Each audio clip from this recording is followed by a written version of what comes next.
الحمد لله رب العالمين نحمده ونستعينه ونؤمن به ونتوكل عليه ونعوذ بالله من شرور أنفسنا ومن سيئات أعمالنا من يهده الله فلا مضل له ومن يضلل فلا هادي له أشهد أن لا إله إلا الله وأشهد أن محمدا عبده ورسوله أرسله بالهدى ودين الحق ليظهره على الدين كله ولو كره المشركون اللهم صل على محمد وعلى آل محمد كما صليت على إبراهيم وعلى آل إبراهيم اللهم بارك على محمد وعلى آل محمد كما باركت على إبراهيم وعلى آل إبراهيم إنك حميد مجيد أما بعد فإن خير الكلام كلام الله وخير الهدي هدي محمد صلى الله عليه وآله وسلم وشر الأمور محدثاتها وكل محدثة بدعة وكل بدعة ضلالة وكل ضلالة في النار أعوذ بالله من الشيطان الرجيم يا أيها الذين آمنوا اتقوا الله حق تقاته ولا تموتن إلا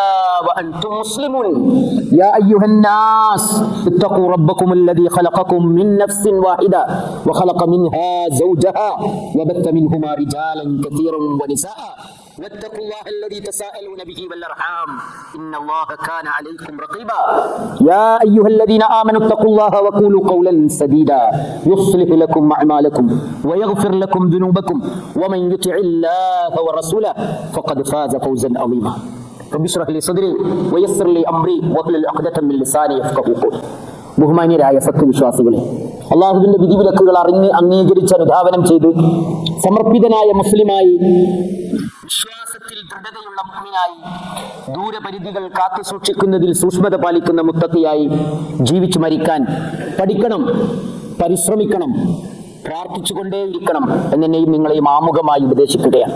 ഹജ്ജിന്റെ നാളുകളിലാണ് നാം. കുല്ലുനാ ഫി അയ്യാമിൽ ഹജ്ജ്. സഹോദരന്മാരെ, ഹജ്ജ് ഇങ്ങനെ വന്നു പോകുന്നുണ്ട് നമ്മുടെ ഓരോ ഇയറിലും. നമ്മൾ ശ്രദ്ധിക്കുന്നവരും ശ്രദ്ധിക്കാത്തവരൊക്കെ ഉണ്ട്. പക്ഷെ നിങ്ങളുടെ ജീവിതത്തിൽ എപ്പോഴെങ്കിലും നിങ്ങൾ ആരെങ്കിലും ചിന്തിച്ചു നോക്കിയിട്ടുണ്ടോ? കൈഫ യകൂനുൽ ഇസ്ലാമു ബിലാ ഹജ്ജ് വമാ ബാലുൽ മുസ്ലിമീന ബിദൂന ഹജ്ജ്. ഹജ്ജില്ലാത്ത ഒരു ഇസ്ലാമിനെ കുറിച്ച്, ഹജ്ജ് എന്നൊരു പ്രാക്ടീസ് ഇല്ലാത്ത ഒരു മുസ്ലിം ലോകത്തെ കുറിച്ച് എന്തായിരിക്കും സ്ഥിതി? ഹജ്ജ് ആളുകൾ ഒന്നായി വരുന്നു, ആരാധനകൾ അർപ്പിക്കുന്നു, വലിയൊരു സാമ്പത്തിക ബാധ്യത ഉണ്ടാക്കുന്നു, ഒക്കെ നമ്മൾ അറിയുന്നുണ്ട്. ഹജ്ജ് തന്നെ ഇല്ല എന്ന് വെക്കുക, എന്തായിരിക്കും? ഒരുപാട് ഹൃദയങ്ങൾക്ക്, ഞാൻ മനുഷ്യർക്ക് എന്ന് പറയുന്നില്ല, ഒരുപാട് ഹൃദയങ്ങൾക്ക് ഇസ്ലാം ഒരു വരണ്ടതായി മാറുമായിരുന്നു. ഒരുപാട് ഹൃദയങ്ങൾക്ക് ഇസ്ലാമിന്റെ വെളിച്ചം ലഭിക്കുമായിരുന്നില്ല. ഒരുപാട് ഹൃദയങ്ങളുടെ ഉള്ളിൽ അഹങ്കാരത്തിന്റെ പാറ പൊട്ടി അത് പൊടിപടലങ്ങളായി പോകുമായിരുന്നില്ല. തീർത്ഥാടനം, റിഹ്ലത്തുൽ ഹജ്ജ്, തീർത്ഥാടനം എന്ന് പറയുന്നത് മനുഷ്യന്റെ ഒരു ദാഹമാണ്. ലോകത്ത് തീർത്ഥാടനം ഇന്ന് ചൂഷണത്തിന്റെ വലിയൊരു ലോകമാണ്, നമുക്കൊക്കെ അറിയാം. എന്നാൽ ഒരിക്കലും ആ ചൂഷണത്തിന്റെ ഒരു വലിയ ലോകം അവിടെ നിലനിന്നിട്ടും തീർത്ഥാടനം എന്ന ആ കോർ ഫാക്ടിനെ അല്ലാഹു സുബ്ഹാനഹു വ തആല ക്യാൻസൽ ചെയ്തില്ല. എന്തേ? റിഹ്ലത്തുൽ ഹജ്ജ് ശദ്ദുർ റിഹാൽ മിൻ തബീഅത്തി ഫിത്രത്തിൽ ഇൻസാൻ. തീർത്ഥാടനം ഒരു പുണ്യം തേടിയുള്ള യാത്ര മനുഷ്യ സൃഷ്ടിപ്പിന്റെ പ്രകൃതിയുടെ ഭാഗമാണ്. അതുകൊണ്ട് ഇസ്ലാം വന്ന നേരത്ത്, അല്ലാഹു സുബ്ഹാനഹു വ തആല ദീൻ പഠിപ്പിക്കുന്ന നേരത്ത് മനുഷ്യ ലോകത്തോട് പറഞ്ഞു, ലാ തശുദ്ദുർ റിഹാൽ ഇല്ലാ ഇലാ സലാസത്തി മസാജിദ്. 3 പള്ളികളിലേക്കല്ലാതെ, ഗേഹങ്ങളിലേക്കല്ലാതെ നിങ്ങൾ ഒരുങ്ങി പുറപ്പെട്ടുകൊണ്ട് പോകാൻ പാടില്ല, പുണ്യം ആഗ്രഹിച്ചുകൊണ്ട് പോകാൻ പാടില്ല. മസ്ജിദി ഹാദാ, എന്റെ ഈ മദീനയിലെ പള്ളി, മസ്ജിദുൽ ഹറം, മസ്ജിദുൽ അഖ്സ, ഫലസ്തീനിലുള്ള മസ്ജിദുൽ അഖ്സ. അവിടെ എന്താ കാരണം? നിങ്ങൾ ലോകത്തിന്റെ ഏത് ഭാഗത്തുള്ള ഒരു ആരാധനാലയത്തിൽ ആരാധന നിർവഹിച്ചാലും ലഭിക്കുന്നതിനേക്കാളും പുണ്യം ലഭിക്കും എന്നതാണ്. അപ്പോൾ കൂടുതൽ പുണ്യം ഉദ്ദേശിച്ചുകൊണ്ട് യാത്ര പോകണമെന്നത് ഒരു മനുഷ്യന്റെ ദാഹമാണ്. എല്ലാവർക്കും ഇല്ല. ചിലർക്കതൊരു വലിയ മോട്ടിവേഷനാണ്, ചിലർക്കതൊരു വലിയ ഒരു സമ്പാദ്യമാണ്. നമുക്കറിയാം, ആയിരക്കണക്കിന് ആളുകളെ നമ്മുടെ മുമ്പിൽ 10, 40, 50, 60 കൊല്ലത്തെ വർഷത്തെ എക്സ്പീരിയൻസ് നിങ്ങൾ പലരെയും നോട്ട് ചെയ്തിട്ടുണ്ടാകും. അവരുടെ ജീവിതം ആകെ മാറിയത് ഒരു ഹജ്ജ് യാത്രയ്ക്ക് ശേഷമായിരിക്കും. അവരുടെ ജീവിതം ആകെ മാറിയത് ഒരു ഉംറ യാത്രയ്ക്ക് ശേഷമായിരിക്കും. ലോകത്തെ പ്രശസ്തരായ ഒരുപാട് ആളുകൾ അവരുടെ ഇസ്ലാം പ്രഖ്യാപിക്കാൻ അവർ മക്കത്താണ് പോയത്. ഇസ്ലാമിന്റെ വെളിച്ചം കിട്ടിയപ്പോ അത് ഉറച്ചു നിൽക്കാൻ അവർ ആദ്യം ചെയ്തത് ഹജ്ജിന് പോവുക എന്നതാണ്. ലോകത്ത് ഹജ്ജിൽ നിന്നാണ് എന്താണ് ഇസ്ലാം, അതിന്റെ പൂർണ്ണ രൂപം ചില ആളുകൾക്ക് പിടുത്തം കിട്ടിയത് തന്നെ. ചരിത്രത്തിൽ നിങ്ങൾക്ക് ഓർമ്മയുണ്ടാകും, അമേരിക്കയിലെ പ്രശസ്തനായ മാൽക്കം എക്സ് കറുത്ത വർഗക്കാർക്ക് വേണ്ടി പടപൊരുതുന്നതിന്റെ ഇടയിൽ, വെള്ളക്കാരോടുള്ള വംശീയമായ വിരോധത്തിന്റെ വിപ്ലവം ആളിക്കത്തിക്കുന്നതിന്റെ ഇടയിൽ ജയിലിൽ അകപ്പെട്ടിടത്ത് നിന്നാണ് ഇസ്ലാമിന്റെ വെളിച്ചം മാൽക്കം എക്സിന് കിട്ടുന്നത്. പക്ഷെ അപ്പോഴും മാൽക്കം എക്സ് കരുതിയത് എന്താണ്? ഇസ്ലാം റിലീജിയൻ ഫോർ ദ ബ്ലാക്ക്. ഇസ്ലാം എന്നത് ഈ കറുത്ത വർഗത്തിനെ രക്ഷപ്പെടുത്താൻ, വിവേചനങ്ങളില്ലാത്ത, വംശീയതകളില്ലാത്ത, നിറത്തിന്റെ പേരിൽ മനുഷ്യരെ അകറ്റി നിർത്താത്ത ഒരു ഐഡിയോളജി, അത് നമ്മുടേത് മാത്രമാണ് എന്നാണ് അദ്ദേഹം വിചാരിച്ചത്. അങ്ങനെ അതിനുവേണ്ടി അദ്ദേഹം അഹോരാത്രം പോരാടി. അതിന്റെ പ്രചരണത്തിന് വേണ്ടി അദ്ദേഹത്തിന്റെ ജീവിതത്തിലെ സർവ്വ പഠനങ്ങളും കഴിവുകളും ഒഴിച്ചു വെച്ചു. പക്ഷേ അന്നും അത് വെള്ളക്കാർക്കെതിരെയുള്ള ഒരു സമരത്തിന്റെ ഭാഗമായിരുന്നു. വംശീയതയുടെ നിറത്തിന്റെ പേരിലുള്ള വിവേചനത്തിനെതിരെയുള്ള പോരാട്ടത്തിന്റെ ഭാഗമായിരുന്നു. അന്നും അദ്ദേഹത്തിന് വെള്ളക്കാരനോട് ഈർഷ്യതയാണ്, അയുദ്ധമാണ്, വെറുപ്പാണ്, വൈരാഗ്യമാണ്. ആ മനുഷ്യൻ യാദൃച്ഛികമായി ജീവിതയാത്രയിൽ അദ്ദേഹം ഒരുങ്ങി പുറപ്പെട്ടൊരു ഹജ്ജ് യാത്രക്ക് പോവുകയാണ്. ആ ഹജ്ജ് യാത്രക്കുള്ള എല്ലാ ഒരുക്കങ്ങളും ചെയ്ത് തന്റെ വീട്ടിൽ നിന്ന് ഇഹ്റാമിന്റെ വസ്ത്രങ്ങളൊക്കെ ധരിച്ച്, സാധാരണ അങ്ങനെയാണല്ലോ ഹജ്ജ് യാത്ര, ഫ്ലൈറ്റിലാകുമ്പോൾ നമ്മളുടെ വീട്ടിൽ നിന്നല്ലേ എയർപോർട്ടിൽ നിന്നാണ് വസ്ത്രങ്ങളൊക്കെ മാറുക. നിയ്യത്ത് ചെയ്യുന്നത് മാത്രം മീഖാത്ത് പാസ് ചെയ്യുന്ന നേരത്താണ്. അപ്പൊ അദ്ദേഹം ഫ്ലൈറ്റുകാരെ നോക്കിയെടുത്ത് നിന്ന് അദ്ദേഹത്തിന്റെ അത്ഭുതം മുമ്പോട്ട് വരാൻ തുടങ്ങി. ഹറമിൽ കയറിയിറങ്ങി ലക്ഷം ലോകത്തിന്റെ നാനാഭാഗത്ത് നിന്ന ആളുകളുമായി അദ്ദേഹം ഇണങ്ങിച്ചേർന്നു. ഒരേ വസ്ത്രം, ഒരേ വാക്കുകൾ, ഒരേ മന്ത്രങ്ങൾ, ഒരേ കർമ്മങ്ങൾ, ഒരേ പാത്രത്തിൽ നിന്നുള്ള ഭക്ഷണം. ഹജ്ജ് കഴിഞ്ഞപ്പോൾ അദ്ദേഹം അമേരിക്കയിലെ കറുത്ത വർഗക്കാർക്കും വെള്ളക്കാർക്കും ഒരു കടുത്തെഴുതുന്ന ഒരു മെസ്സേജ് ഉണ്ട്. ഇതാ, ഞാനിവിടെ ഹറമിലാണ്, ഞാൻ ഇസ്ലാമിന്റെ പുതിയ ഭാഗങ്ങളെ തിരിച്ചറിഞ്ഞിരിക്കുന്നു. ഞാൻ എന്റെ വെള്ളക്കാർ എന്റെ ശത്രുക്കളല്ല, ഞാൻ അവരുടെ കൂടെ ഇരുന്നു, അവരെന്റെ കൂടെ ഇരുന്നു, ഞങ്ങൾ ഒന്നിച്ച് തവാഫ് ചെയ്തു, ഞങ്ങൾ ഒന്നിച്ച് ഭക്ഷണം കഴിച്ചു. ഇസ്ലാമിന്റെ മാനവികതയെ അദ്ദേഹത്തിന് തുറന്നു കാണിച്ചു കൊടുത്തത് ഹജ്ജാണ്. ഹജ്ജല്ലായിരുന്നുവെങ്കിൽ, ഒരു ഹജ്ജില്ലായിരുന്നുവെങ്കിൽ അപൂർണമായ ഇസ്ലാമുമായി അദ്ദേഹം മരിച്ചു പോകുമായിരുന്നു. അദ്ദേഹത്തെ പോലെ ലക്ഷോപിലക്ഷം ജനങ്ങൾ. സഹോദരന്മാരെ, ഹജ്ജ് എന്ന് പറയുന്നത് ആയിരക്കണക്കിന് ധാരാളം ലക്ഷ്യങ്ങളെ, അതേപോലെ തന്നെ മഹത്വങ്ങളെ ഒളിപ്പിച്ചു വെച്ചുകൊണ്ടാണ് അല്ലാഹ് ഹജ്ജ് നിർബന്ധമാക്കിയത്. അതിലേറ്റവും പ്രധാനപ്പെട്ടത് തഹ്ഖീഖുൽ ഉബൂദിയ്യ, അതായത് അല്ലാഹു ഇഖാമത്തു തൗഹീദ് വ തഹ്ഖീഖുൽ ഉബൂദിയ്യ.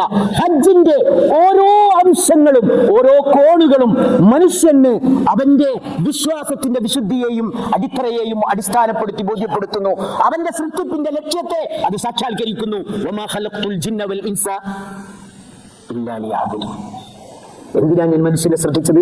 എന്നെ ആരാധിക്കാൻ വേണ്ടിയാണ്. ആരാധനയുടെ പൂർണ്ണമായ രൂപം അൽ ഉബൂദിയ്യത്ത് എന്ന് പറഞ്ഞാൽ എന്താ? അൽ ഇഖ്ലാ, പൂർണ്ണമായുള്ള വിധേയത്വമാണ്, അങ്ങേയറ്റത്തെ താഴ്മ. അത് കാണുന്നു നമ്മൾ ഹജ്ജിൽ. ഹജ്ജിന്റെ ഓരോ ഭാഗവും നോക്കി നിങ്ങൾ. ആരൊക്കെയാണ് ഹജ്ജിലുള്ളത്?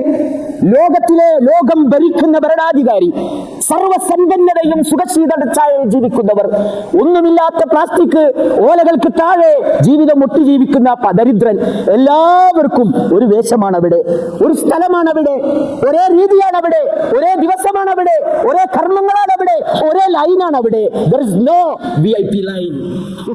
അവിടെ VIP ലൈൻ ഇല്ല. സുബ്ഹാനല്ലാഹ്. മുസ്ദലിഫയിലെ കുന്നുകളിൽ കിടന്നുറങ്ങാൻ, നിലത്ത് വിരിക്കാൻ ആർക്കും അവിടെ പ്രത്യേകമായ ടെന്റുകളോ ഇല്ല.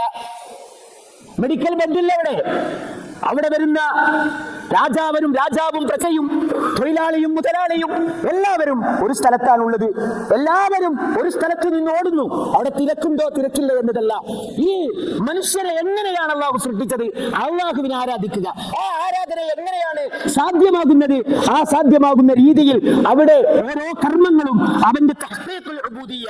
അതുകൊണ്ടാണ് അല്ലാഹു പറഞ്ഞത് വഅദ്ദിൻ ഫിന്നാസി ബിൽ ഹജ്ജ് യൗതൂക റിജാലൻ വഅലാ കുല്ലി വാമിരിൻ യതീന മിൻ കുല്ലി ഫജ്ജിൻ അമീൻ. ലോകത്തിന്റെ എല്ലാ കോണുകളിൽ നിന്നും ആളുകൾ നടന്നുകൊണ്ട് വാഹനത്തിലായും മലമ്പാതകൾ കടന്നും ദുർഘടമായ പാതകൾ കണ്ടിയും അവിടെ നിന്റെ അടുത്ത് വരട്ടെ. അങ്ങനെ വരുന്നവരോട് എന്താ അല്ലാഹു പറഞ്ഞത്? ഫജ്തനിബൂ അർറിജ്സ മിനൽ ഔസാൻ വജ്തനിബൂ ഖൗല അസ്സൂർ ഹുനഫാഅ ലില്ലാഹ് ഗൈറ മുശ്രികീന ബിഹി. അല്ലേ? എല്ലാ ബഹുദൈവാരാധനയുടെയും സൃഷ്ടിപൂജയുടെയും മ്ലേച്ഛതകളെ നിങ്ങൾ വലിച്ചെറിയുക, മോശവർത്തമാനങ്ങളെ നിങ്ങൾ അകറ്റി നിർത്തുക. അങ്ങനെ ഹുനഫ. എന്താ ഹുനഫ? Directly to your creator. നിന്റെ റബ്ബിലേക്ക്, നിന്റെ സൃഷ്ടാവിലേക്ക് നേർക്കുനേരെ, മധ്യസ്ഥന്മാരില്ലാതെ ചൂഷണങ്ങളില്ലാതെ നിന്നെ സൃഷ്ടിച്ച അൽ ഖാലിഖ് വൽ മഖ്ലൂഖ് ലൈസ ബൈനഹുമാ ഹിജാബ്. സൃഷ്ടാവ്, സൃഷ്ടി, അവർക്കിടയിൽ ഒരു മധ്യസ്ഥനില്ല, ഒരു മറയുമില്ല, ഒരു ഇടയാളനുമില്ല. അവരോടാണ് അല്ലാഹുവിനോട് അവർ റബ്ബ് അടിമ പറയണേ, പടച്ചോനെ ലബ്ബൈക് ലബ്ബൈക ലാ ശരീക ലക ലബ്ബൈക് ഇന്നൽ ഹംദ വന്നിഅമത ലക വൽ മുൽക് ലാ ശരീക ലക. സുബ്ഹാനല്ലാഹ്. എന്താണ് ഓരോ ദാസനും പറയുന്നത്? ലബ്ബൈക്, നാഥാ നിന്റെ വിളി കേട്ട് ഞാൻ വന്നിരിക്കുന്നു. ആരാണ് ഈ നാഥൻ? രാജാവിന്റെ റബ്ബ്, പ്രജയുടെ റബ്ബ്, തൊഴിലാളിയുടെ റബ്ബ്, മുതലാളിയുടെ റബ്ബ്, ആരോഗ്യവാന്റെ റബ്ബ്, രോഗിയുടെ റബ്ബ്, സ്പെഷ്യൽ നീഡ്സിന്റെ റബ്ബ്, പൂർണ്ണ സൗന്ദര്യവാന്റെ റബ്ബ്. ആരും മറ്റൊരാളെ കൈപിടിക്കേണ്ടതില്ല. നഊദു ബില്ലാഹ്. എന്തെല്ലാം ആഭിജാത്യങ്ങളും വൈജാത്യങ്ങളുമാണ് നമ്മൾ ജീവിക്കുന്ന പരിസരങ്ങളിൽ ഉള്ളത്. ആളുകൾ മാറ്റി നിർത്തുന്നു. ഇല്ലേ? അവിടെ ഒരാൾക്കും റബ്ബിന്റെ മുമ്പിലുള്ള അവസരങ്ങളുടെ മുമ്പിൽ വഴി തടയാൻ പറ്റുന്നില്ല. ഒഫീഷ്യാലിറ്റി ഇല്ല, പാസില്ല, വാസ്തല്ല. മറിച്ച് ഓരോ ചുണ്ടുകളും പറയുന്നത് ലബ്ബൈക്, നിന്റെ വിളിക്ക് ഞാൻ ഉത്തരം ചെയ്തിരിക്കുന്നു, നിന്റെ വിളി ഞാൻ കേട്ടിരിക്കുന്നു. ലബ്ബൈക ലാ ശരീക ലക്, നിനക്കൊരു പങ്കുകാരനുമില്ല. ലക്കൽ മുൽക്ക്, നിനക്കാണ് സർവാധികാരവും. നിന്റെ അധികാരത്തിന്റെ കീഴിലെ പ്രജയാണ് ഞാൻ, വേറൊരാളുടെയും പ്രജയല്ല ഞാൻ. ലക്കൽ മുൽക്ക് ലക്കൽ ഹംദു ലബ്ബൈക അല്ലാഹുമ്മ ലബ്ബൈക ലബ്ബൈക ലാ ശരീക ലക ലബ്ബൈക ഇന്നൽ ഹംദ വന്നിഅമത ലക. എല്ലാ അനുഗ്രഹവും എല്ലാ സ്തുതിയും നിന്റേതാണ്. ലക്കൽ മുൽക്ക്, നിനക്കാണ് സർവാധികാരം ഉള്ളത്. ലാ ശരീക ലക്, നിനക്ക് യാതൊന്നും പങ്കുചേർക്കുന്നവരില്ല. സുബ്ഹാനല്ലാഹ്. സഹോദരന്മാരെ, ഈ ഒരു എക്സ്പീരിയൻസ് ഹ്യൂമൻ ഹിസ്റ്ററിയിൽ മനുഷ്യൻ വസിക്കുന്ന ലോകത്ത് ഹജ്ജിലൂടെയല്ലാതെ ലോകത്തിന് ഇത്രയും ക്ലാരിറ്റിയോടുകൂടി, ഇത്രയും പ്രാക്ടിക്കലായി, ഇത്രയും അനുഭവവേദ്യമായി കാണാൻ വേറൊരവസരമല്ല. ഇനി നമ്മൾ ആദ്യം ചോദിച്ച ചോദ്യം ആവർത്തിച്ചു നോക്കൂ. അൽ ഇസ്ലാം ബിദൂനൽ ഹജ്ജ് വമഹാലു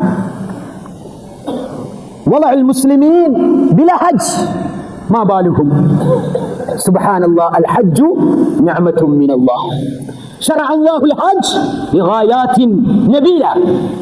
അത് നേടുവാൻ ഓരോ ഹജ്ജാജിയും പരിശ്രമിക്കുമ്പോൾ മാത്രമാണ് ഹജ്ജും മബ്രൂറാകുക.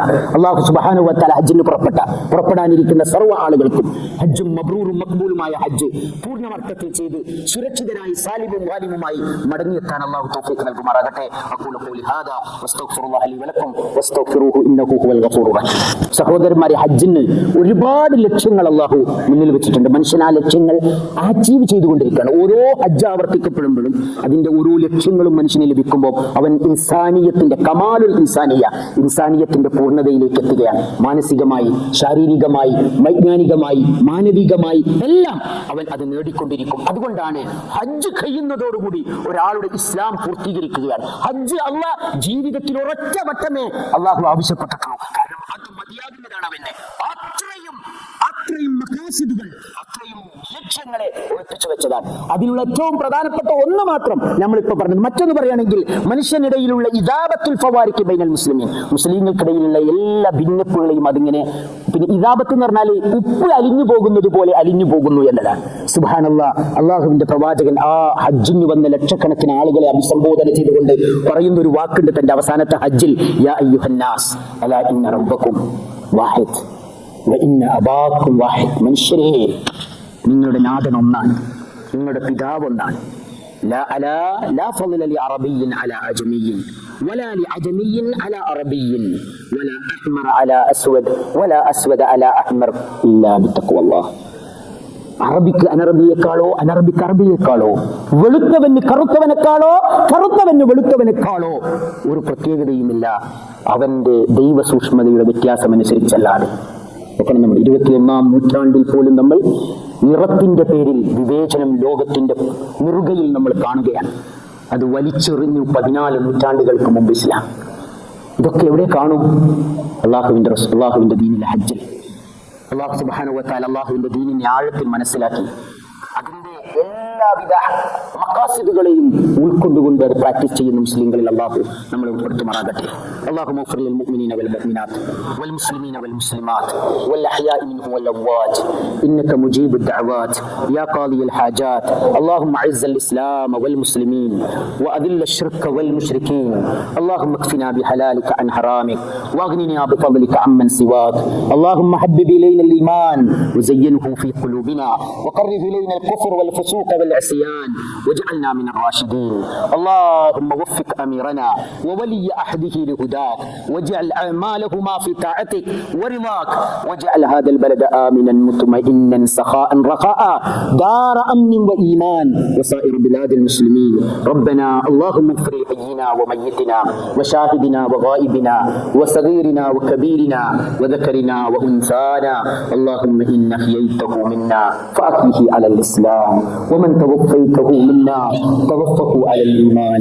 ربنا آتنا في الدنيا حسنة وفي الآخرة حسنة وقنا عذاب النار. وآخر دعوانا الحمد لله رب العالمين.